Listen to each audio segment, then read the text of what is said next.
საღამო მშვიდობის არის Open Media-ის ეთერში ქართულენოვანი ამბების დროა და მე ანა ტანდარიანი გახლავართ. სომხეთის მოსახლეობის უმრავლესობა ქვეყნის კურსით უკმაყოფილოა ფაშინიანის და მისი პარტიის რეიტინგი კი ეცემა. საერთაშორისო რესპუბლიკური ინსტიტუტის ახალი კვლევის თანახმად სომხეთის მოსახლეობის 59% მიიჩნევს, რომ ქვეყანა არასწორი მიმართულებით ვითარდება, ხოლო პოზიტიურად მხოლოდ 36% არის განწყობილი. კვლევის მიხედვით პრემიერ-მინისტრ ნიკოლ ფაშინიანისა და მმართველი პარტია სამოქალაქო ხელშეკრულების რეიტინგები შემცირდა და შესაბამისად 13 და 17% შეადგენს. ამასთან მოსახლეობის 61%-ს არც ერთ პოლიტიკოს არ ენდობა. სომხეთის მოსახლეობის თითქმის ნახევარი 59% დარწმუნებულია, რომ ქვეყანა არასწორი მიმართულებით მიდის. ამას მოწმობს ამერიკული საერთაშორისო რესპუბლიკური ინსტიტუტის მიერ 16-დან 25 ივნისამდე ჩატარებული გამოკითხვის შედეგები. კვლევის თანახმად სომხეთის მოქალაქეების მხოლოდ 36% მიიჩნევს, რომ ქვეყნის განვითარება სწორი მიმართულებით მიმდინარეობს. ეს მაჩვენებელი ბოლო 9 თვის განმავლობაში 10%-ით შემცირდა. სომხეთში არსებული ვითარებისადმი ყველაზე ოპტიმისტურად განწყობილნი არიან ხანდაზმულები. 56 წელზე უფროსი ასაკის ჯგუფში გამოკითხულთა 53% დარწმუნებულია, რომ სომხეთის სწორი მიმართულებით მიდის, ხოლო პენსიონერთა შორის ეს მაჩვენებელი კიდევ უფრო მაღალია, 47%. რაც შეეხება პოლიტიკოსებს, ყველაზე მაღალი რეიტინგი პრემიერ-მინისტრ ნიკოლ ფაშინიანს აქვს 13%, თუმცა წინა გამოკითხვასთან შედარებით ფაშინიანის რეიტინგი 3 პუნქტით შემცირდა. 2025 წლის ივნისში ჩატარებული გამოკითხვის თანახმად მეორე ადგილზეა საგარეო საქმეთა მინისტრი არარად მირზოიანი 5%-ით, მესამე კი ყოფილი პრეზიდენტი რობერტ ქოჩარიანია, მისი რეიტინგი 2%-ით გაიზარდა. საერთაშორისო რესპუბლიკური ინსტიტუტის გამოკითხვის თანახმად შემცირდა მმართველი პარტიის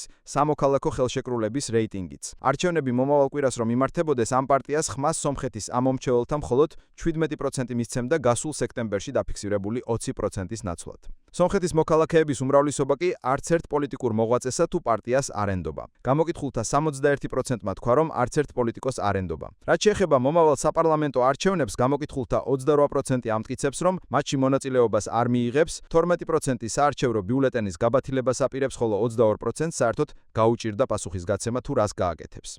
რაც შეეხება ქვეყანაში მოქმედი ინსტიტუტებისადმი ნდობას, პირველ ადგილზე არიან არმია და ეკლესია. შეიარაღებულ ძალებს სრულად ან ნაწილობრივ ენდობა მოსახლეობის 72%, ხოლო სომხურ სამოციქულო ეკლესიას 58%. წინა გამოკითხვასთან შედარებით სხვადასხვაის ეკლესიის რეიტინგი 10%-ით გაიზარდა. საერთაშორისო რესპუბლიკური ინსტიტუტის დაკვეთით ჩატარებული გამოკითხვის ავტორებმა ასევე სცადეს გაერკვიათ თუ რომელი იყო სომხეთის მოქალაქეების აზრით მთავრობის მთავარი მიღწევები ბოლო 6 თვის განმავლობაში. გამოკითხულთა 11%-მა დაასახელა გზების მშენებლობა, 9%-მა მშვიდობის შენარჩუნება, 7%-მა სკოლებისა და საბავშვო ბაღების რემონტი. გამოკითხულთა ყველაზე დიდი ჯგუფი 42% კი დარწმუნებულია, რომ ბოლო 6 თვის განმავლობაში ფაშინიანის მთავრობას არანაირი მიღწევა არ ჰქონია. და როგორ არიან განწყობილნი სომხეთის მოქალაქეები აზერბაიჯანთან სამშვიდობო ხელშეკრულების გაფორმების პერსპექტივებსადმი.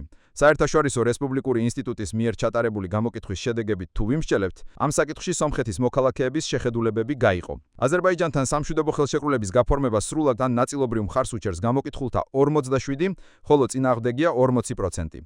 სამშვიდობო ხელშეკრულებისადმი ყველაზე პესიმისტურად განწყობილნი არიან 18-დან 30 წლამდე ასაკობრივ ჯგუფში. აქ სამშვიდობო ხელშეკრულების გაფორმების წინააღმდეგია გამოკითხულთა 48%, ხოლო მომხრე 32%. სამაგიეროდ, ხანდაზმულთა შორის სამშვიდობო ხელშეკრულების გაფორმებას მხარს უჭერს გამოკითხვის მონაწილეთა 78%. საერთაშორისო რესპუბლიკური ინსტიტუტის კვლევის ავტორებმა ასევე სცადეს გაერკვიათ თუ რომელი იყო სომხეთის მოქალაქეების აზრით მთავრობის მთავარი მიღწევები ბოლო 6 თვის განმავლობაში. გამოკითხულთა 11%-მა დაასახელა გზების მშენებლობა, 9%-მა მშვიდობის შენარჩუნება, 7%-მა სკოლებისა და საბავშვო ბაღების რემონტი. გამოკითხულთა ყველაზე დიდი ჯგუფი 42% კი დარწმუნებულია, რომ ბოლო 6 თვის განმავლობაში ფაშინიანის მთავრობას არანაირი მიღწევა არ ჰქონია. და როგორ არიან განწყობილნი სომხეთის მოქალაქეები ევროკავშირში გაწევრიანების პერსპექტივებსადმი. საერთაშორისო რესპუბლიკური ინსტიტუტის მიერ ჩატარებული გამოკითხვის შედეგებით თუ ვიმსჯელებთ, ამ საკითხში სომხეთის მოქალაქეების შეხედულებები გაიყო. ევროკავშირის წევრობას მხარს დაუჭერდა სომხეთის მოქალაქეების 49, ხოლო წინააღმდეგი იქნებოდა 15%. კიდევ 31%-მა აღნიშნა, რომ კენჭისყრაში საერთოდ არ მიიღებდა მონაწილეობას. აღსანიშნავია სხვადასხვა რომ გასული წლის სექტემბერში ჩატარებულ გამოკითხვასთან შედარებით, ევროკავშირის წევრობის მომხრეთა რიცხვი სომხეთში დაახლოებით 8%-ით შემცირდა. კვლევის ავტორებმა ასევე სცადეს გაერკვიათ თუ რომელი იყო სომხეთის მოქალაქეების აზრით მთავრობის მთავარი აღწევები ბოლო 6 თვის განმავლობაში. ირკვევა, რომ სომხეთის მოქალაქეების უმრავლესობა 99% დადებითად აფასებს საფრანგეთთან, 90% ინდოებთან და 85% ირანთან ურთიერთობებს. რუსეთთან ურთიერთობები სომხეთის მოქალაქეების 58%-ის რწმენით ცუდია, გამოკითხულთა მხოლოდ 43% მიიჩნევს, რომ ერევნისა და მოსკოვის ურთიერთობები შეიძლება დადებითად შეიფასოს. ხოლო სომხეთთან ყველაზე ცუდი ურთიერთობების მქონე სახელმწიფოების სამეული საერთაშორისო რესპუბლიკური ინსტიტუტის თანახმად შემდეგია: თურქეთი, ისრაელი, აზერბაიჯანი. სომხეთის სამოციქულო ეკლესიის საპატრიარქო გმობს პრემიერ-მინისტრ ნიკოლ ფაშინიანის განცხადებას ქალაქ ეჩმიածინში აქციის გამართვის შესახებ და მას დედატაძარზე მორიგ ხელყოფად და ეკლესიისა შიდა საქმეებში აშკარა ჩარევად აფასებს. საპატრიარქოს მიერ გავრცელებულ განცხადებაში ნათქვამია, რომ ეს მცდელობა თავდასხმისა და ძალადობის პროვოცირებას ისახავს მიზნად. ეკლესია მოუწოდებს მმართველ პოლიტიკურ ძალას შეწყვიტოს ანტიეკლესიური უკანონო კომპანია და ქვეყნის წინაშე მდგარი რეალური პრობლემების მოგვარებით დაკავდეს. საპატრიარქო ასევე მიმართავს სამართალდამცავ ორგანოებს მიიღონ ყველა ზომა ამ უკანონო ღონისძიების თავიდან ასაცილებლად. განცხადების დასასრულს ეკლესია მრეველს მოუწოდებს არ აყვნენ ხელისუფლების პროვოკაციებს, შეინარჩუნონ სიფრთხილე და გაერთიანდნენ რწმენით არსებული განსაცდელების დასაძლევად. სომხეთის ვიცე-პრემიერმა მოჰერ გრიგორიანმა და შეერთებული შტატების ელჩმა ქრისტინა ქვინმა რეგიონში კომუნიკაციების გამბლოკვის შესაძლებლობები განიხილეს. ეს შეხვედრა იმ ფონზე იმართება, როდესაც აქტიურად განიხილება შეერთებული შტატების წინადადება იჯარით აიღო სომხეთის იუნიქის პროვინციაზე გამავალი გზის მონაკვეთი, რომელიც აზერბაიჯანს ნახიჩევანთან დააკავშირებს. სომხეთის პრემიერ-მინისტრმა ნიკოლ ფაშინიანმა დაადასტურა, რომ ამერიკული წინადადება განიხილავს მთავარი ვარიანტია, თუმცა აღნიშნავს, რომ საბოლოო შეთანხმება ჯერ არ არის მიღწეული.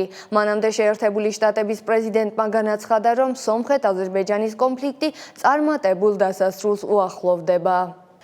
საქართველოსა და აზერბაიჯანის საგარეო საქმეთა მინისტრებმა მაკაბოჭორიშვილმა და ჯეიჰუნ ბაირამოვმა თბილისში გამართულ შეხვედრაზე ორმხრივი და რეგიონალური თანამშრომლობის საკითხები განიხილეს. მხარეებმა კიდევ ერთხელ დაადასტურეს ერთმანეთის ტერიტორიული მთლიანობისა და სუვერენიტეტის მტკიცე მხარდაჭერა. შეხვედრის შემდეგ გამართულ ბრიფინგზე მაკაბოჭორიშვილმა აღნიშნა, რომ უსაფრთხოების მთავარ გამოწვევად ქვეყნის რეგიონების ოკუპაცია რჩება, რაც მთლიანად რეგიონის სტაბილურობას უქმნის საფრთხეს.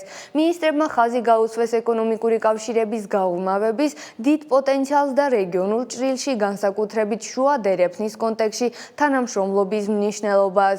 საქართველოს საგარეო საქმეთა მინისტრმა ასევე მიესალმა სომხეთ-აზერბაიჯანის სამშვიდობო პროცესს და იმედი გამოთქვა, რომ ხელშეკრულება მალე გაფორმდება.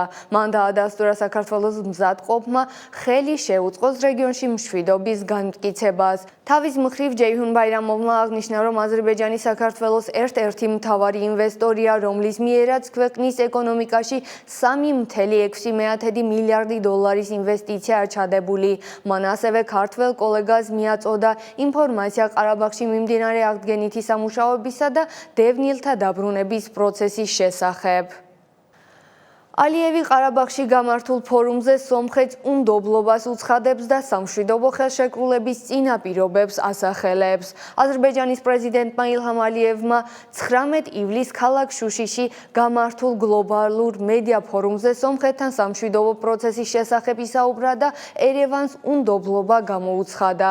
ფორუმი, რომელიც 52 ქვეყნის 140 წარმომადგენელს მასპინძლობდა ანალიტიკოსების შეფასებით ბაქოსთვის ყარაბაღის მეორე ომის შემდეგ დაკავებული ტერიტორიების ლეგიტიმაციისა და იდეოლოგიური გზავნილების გავრცელების ინსტრუმენტს წარმოადგენს. თავის გამოსვლაში ალიევმა განაცხადა, რომ მიუხედავად სამშვიდობო შეთანხმების ტექსტის შეთანხმებისა, დოკუმენტის საბოლოო ხელმოწერა ორ მთავარ წინაპირობაზეა დამოკიდებული: სომხეთის კონსტიტუციის შეცვლასა და ეუთოს მინსკის ჯგუფის ოფიციალურ დაშლაზე.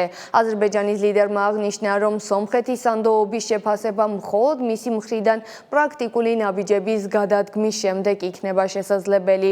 მან ასევე დაადანაშაულა ერევანის საზღვრის დელიმიტაციისა და სატრანსპორტო კავშირების გახსნის პროცესის გაჭიანურებისა და ამ საკითხების პოლიტიკური ვაჭრობის საგნად გამოყენებაში. ახალქალაქში სიმღერისა და ცეკვის რიგით მე-15 ფესტივალი ჯავახეთის გაზაფხული გაიმართა. ღონისძიება, რომელიც სომხური და ქართული კულტურების ერთობას ეძღვნება, რეგიონული კულტურული ცხოვრების ერთ-ერთი უმნიშვნელოვანესი მოვლენაა. ფესტივალზე სცენაზე ერთმანეთს ენაცვლებოდა სომხური და ქართული სიმღერები და ცეკვები. ვუყურეთ ჩვენი კოლეგის ლიდა ალმასიანის რეპორტაჟი. ახალქალაქში სიმღერისა და ცეკვის ფესტივალი ჯავახეთის გაზაფხული გაიმართა. ეს არის პლატფორმა, სადაც ერთმანეთს ხვდებიან კულტურები და თაობები. ჟღერს როგორც სომხური, ისე ქართული სიმღერები. სხვადასხვა ასაკის ახალგაზრდები წარმოადგენენ სომხურ და ქართულ ცეკვებს, რითაც ასახავენ ორი კულტურის მრავალფეროვნებასა და უნიკალურობას. ჯავახეთის გაზაფხული მეტია, ვიდრე უბრალოდ სიმღერისა და ცეკვის ფესტივალი. ეს არის კულტურის, იდენტობისა და თაობიდან თაობაზე გადაცემული ტრადიციებისადმი მიძღვნილი დღესასწაული.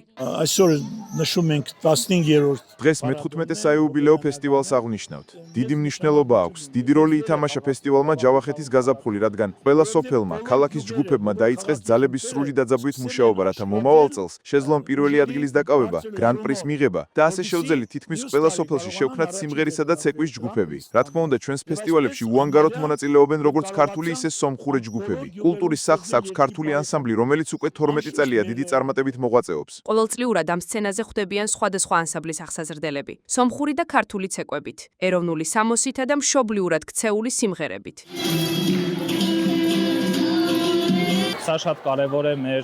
ეს ძალიან მნიშვნელოვანია ჩვენი რეგიონის ქორეოგრაფიის, კულტურის განვითარებისთვის, ასევე ჩვენი ახალქალაქელი სომეხი მოცეკვავები ცეკვავენ ქართულ ცეკვებს, ეს ძალიან მისასალმებელია, რადგან ხალხური ცეკვის ხასიათი სწორედ ამით მტკიცდება, რომ ჩვენ სხვადასხვა ერის ცეკვები უნდა შევისწავლოთ, ვისწავლოთ და სცენაზეც ავიყვანოთ და დღეს ეს რგოლი ხდება სომხურ-ქართული კულტურის შენარჩუნებისთვის.